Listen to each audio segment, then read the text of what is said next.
Hello everyone, this is Raji. In this video, let us see some of the most commonly asked Azure Data Factory interview questions. So, first question, can an activity in a pipeline consume arguments that are passed to a pipeline run?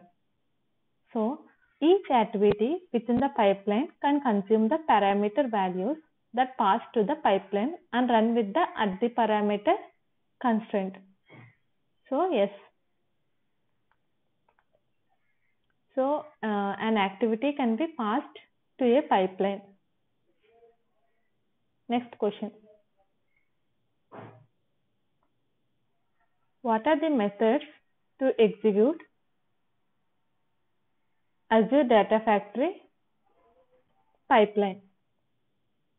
So, we can execute the Azure Data Factory pipeline using debug mode and manual execution using trigger now, and we can add schedule by tumbling window or event trigger.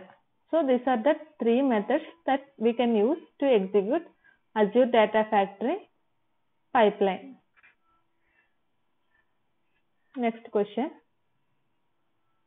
So can an activity output property to be consumed in another activity? So an activity output can be consumed in a subsequent activity with the @activity constraint. So next question.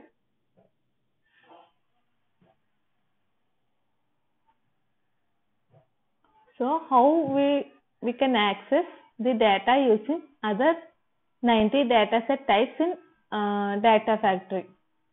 So this is the question. The mapping data flow feature currently allows Azure SQL database, data warehouse, delimited text files from Azure Blob Storage or Azure Data Lake Storage to generation tools natively for source and sync. You can use copy activity to stage data from any of the other connectors, and then you can execute the data flow activity to transform the data. Next question. So explain the two levels of security in Azure Data Factory. So there are mainly two types of securities. First is role-based access control. Second is access control list. So in role-based access control, it includes built-in Azure rules such as reader, contributor, owner or customer roles. It is specified for two reasons.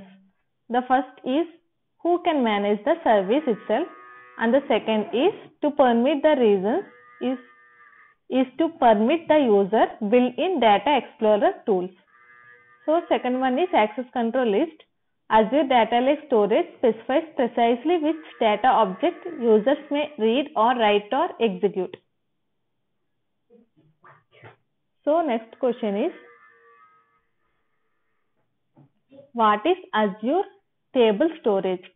Azure Stable Storage is a service that helps users to store structured data in the cloud and also provides a key store with schema design. It is swift and effective for modern day applications. So, next question, can we monitor and manage Azure Data Factory pipelines? So, yes, we can monitor and manage Azure Data Factory pipelines using the following three steps. First, click on Monitor and Manage on Data Factory tab. Then click on Resource Manager, and there you will find pipelines, datasets and list services in a tree format. So this is all about today's video. Thank you.